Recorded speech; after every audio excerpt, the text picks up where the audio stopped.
Jadi perang biologis. Kita akan berusaha dikendalikan oleh negara lain. Gitu.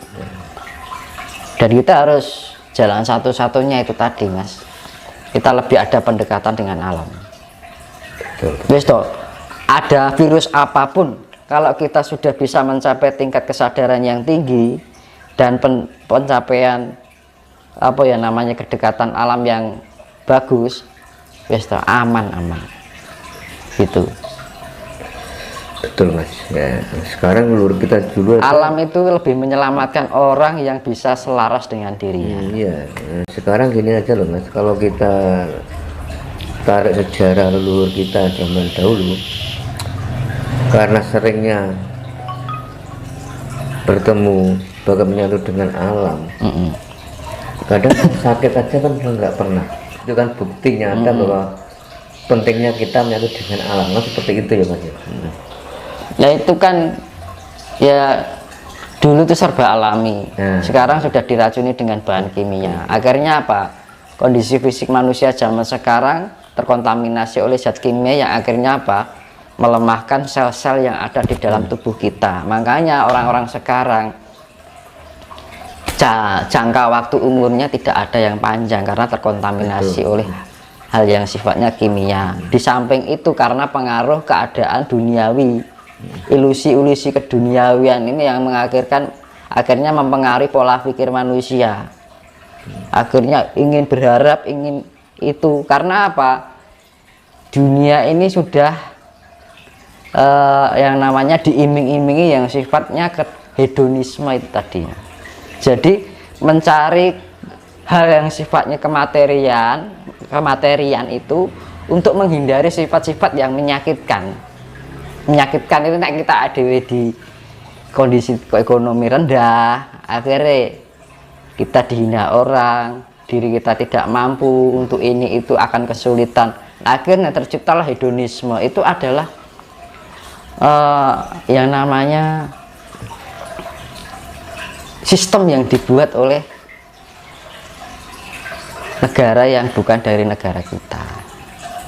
Nah itu, dan kita kalau kita akan menuruti dengan gaya hidup seperti itu terus, ya nggak akan terjadi yang namanya perdamaian atau keadilan. Saya keadilan ini banyak orang susah sana, yang sing seneng saya seneng, sing ora penak saya diindak-indak, sing sugih saya sugih, sing melarat saya rekoso, mesake kan itu. Nah itu yang sifatnya hedonisme. Karena pengaruh dari kapitalisme terbangun dari imperialisme, akhirnya terjadilah individualisme dan konsumerisme, ya kan? Akhirnya mengeluarkan produk konsumerisme itu tadi, kita melakukan pembelian, ya kan? Meningkatkan gaya hidup, ya kan? Bahwa segala sifatnya kematerian itu akan menjadi sebuah peningkatan derajat di dalam diri kita. Hidup kita di mata manusia, tapi bukan di mata Tuhan, kan menurut aku. Gitu kan? Saya kira orang melihatnya kan ingin diangkat derajatnya di mata manusia, tapi alangkah tipisnya ketika ingin diangkat derajatnya di mata Tuhan. Nah, kan? Kita takut menderita di hadapan manusia, tapi tidak takut menderita di hadapan Tuhan. Nah, ya toh? Mas, kita kembali ke konsep perubahan peradaban baru. Secara tidak langsung, kalau kita sudah mencapai atau bahkan sudah sampai di zaman peradaban baru, secara otomatis kan bangkitnya ajaran Budi kan. Nah ya itu ya. Kalau kita sudah mencerminkan level-level tadi, Budi, ajaran Jawa kan juga bangkit kembali. Mungkinkah nanti kalau sudah kita hidup di zaman peradaban baru yang dipakai untuk bahasa sehari-hari, bahkan bahasa nasional, karena ajaran Jawa dianggap lebih mulia, itu kita pakai bahasa Jawa. Pasti ya? Pasti. Nanti Mas, penyesuaian kalau itu masalah bahasa. Dan pernah dulu saya bilang di dalam peradaban baru itu ada perubahan. Satu adalah pedomannya, ya kan? Pedomannya Trisula Weda. Jadi sudah tidak memakai Pancasila besok loh ini. Karena apa? Besok di peradaban baru itu tuh sudah tidak sifatnya lo sudah universal. Betul. Tidak disekat-sekat yang sifatnya bangsa-bangsa. Karena selama terciptanya sifat bangsa-bangsa ini akan timbul yang namanya kompetisi, ya kan, saling berebut kejayaan, ya kan, nilai kan, berkompetisi terus itu yang akhirnya timbul bangsa itu akhirnya apa? Tidak tercipta kedamaian, akhir perang. Perangnya perang bukan perang tapi perang secara ekonomi, ya kan, ingin menjadi adidaya kan, nah jadi sifatnya sudah tidak bangsa-bangsa gitu, jadi satu untuk semua gitu. Nah makanya di dalam sila ketiga itu persatuan Indonesia. Nah, Nusantara nanti bukan hanya untuk Indonesia, jadi besok itu persatuan Indonesia sudah ditiadakan, itu dijadikan satu di dalam ketuhanan yang Maha Esa. Itu kalau Pancasila itu sebenarnya diambil dari satu, Hamemayu Hayuning Bawono, ketuhanan yang Maha Esa. Kedua, Hamemayu Hayuning Sasomo, kemanusiaan yang adil dan beradab. Hamemayu Hayuning Bangsa, persatuan Indonesia. Permusyawaratan perwakilan ki mau Hamemayu Hayuning keluarga. Keluarga. Keadilan sosial bagi seluruh rakyat Indonesia, Hamemayu Hayuning diri. Keadilan di dalam diri seluruh kan berarti setiap, ya kan, setiap pribadi, berarti Hamemayu Hayuning diri. Nah dikarenakan peradaban baru ini sifatnya universal global, satu untuk semuanya, yang namanya Nuswantoro. Nuso itu kan artinya wilayah, ya, toro yang sifatnya luas, jadi sifatnya global universal. Jadi Nuswantoro itu buat untuk semuanya kan, menurut Mas. Nah sudah tidak memakai persatuan Indonesia karena juga namanya sudah nggak Indonesia lagi, gantinya Nuswantoro, persatuan Nuswantoro kan bagus, ya kan. Berarti gini Mas, tidak menutup kemungkinan bahwa agama-agama itu nanti akan jadi satu. Bentar, saya selesaikan ini dulu. Jadi limo kan ponco, ponco sulo kan trisuluan, dasar panca ki limo, sulo ki dasar, ya kan. Kalau di bahasa Indonesia kan Pancasila. Nah nanti diganti ponco apa trisulo, ya kan, tiga sulo itu dasar, tiga dasar. Karena sifat dasar ini cipta rasa kabeh Brahma Wisnu Siwa IQ SQ EQ, yaitu penciptaan, pemelihara, lebur. Itu tiga konsep yang sifatnya ketuhanan, tiga sifat yang trimurti, tiga sebenarnya tunggal terbentuk dalam tiga sifat.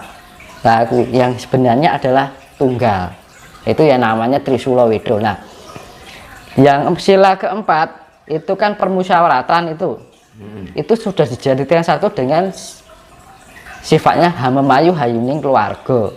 Berarti kan sudah dijadikan satu di sila kedua, yaitu Hamemayu Hayuning Sasomo, kan sama aja kan gitu loh. Persatuan Indonesia sudah sifatnya global lagi, dijadikan satu Hamemayu Hayuning Bawono, sifatnya bumi, ya gitu kan.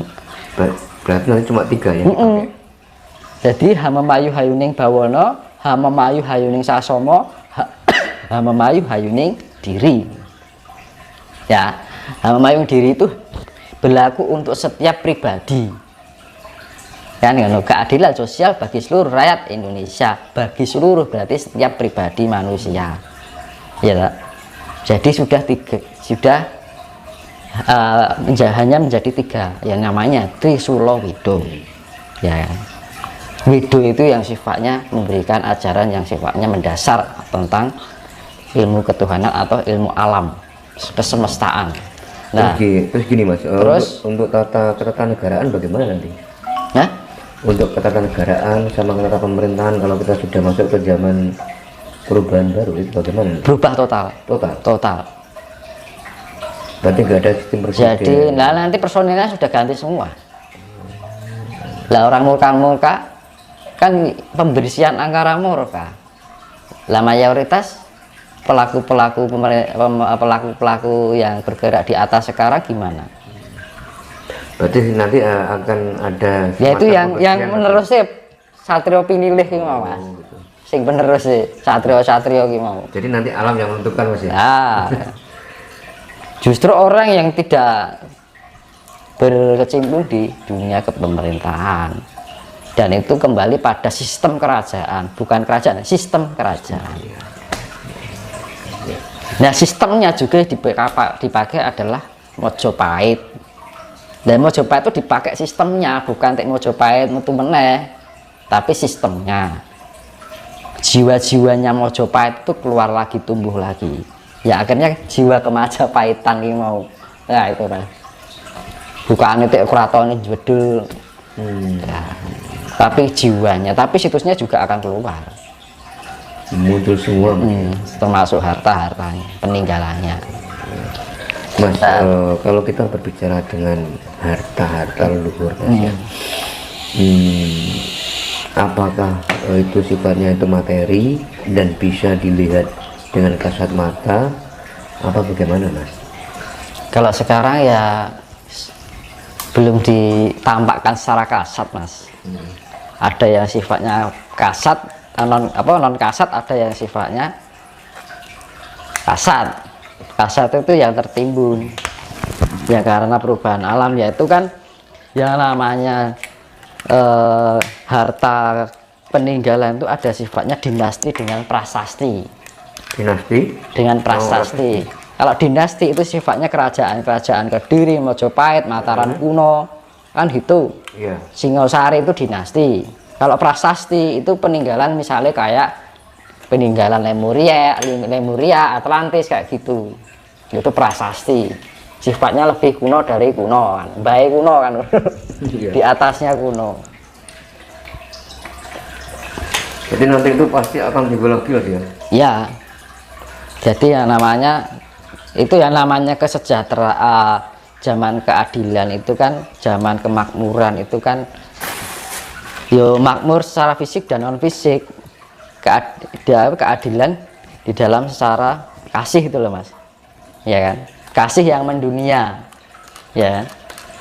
Terus secara fisiknya yaitu kemakmuran yang sifatnya harta. Jadi jika ingin mencapai pada dunia seperti itu di peradaban baru besok, ya kita nggak usah terlalu muluk-muluk jauh dulu. Sekarang itu kita terapkan dulu apa yang saya bilang tadi.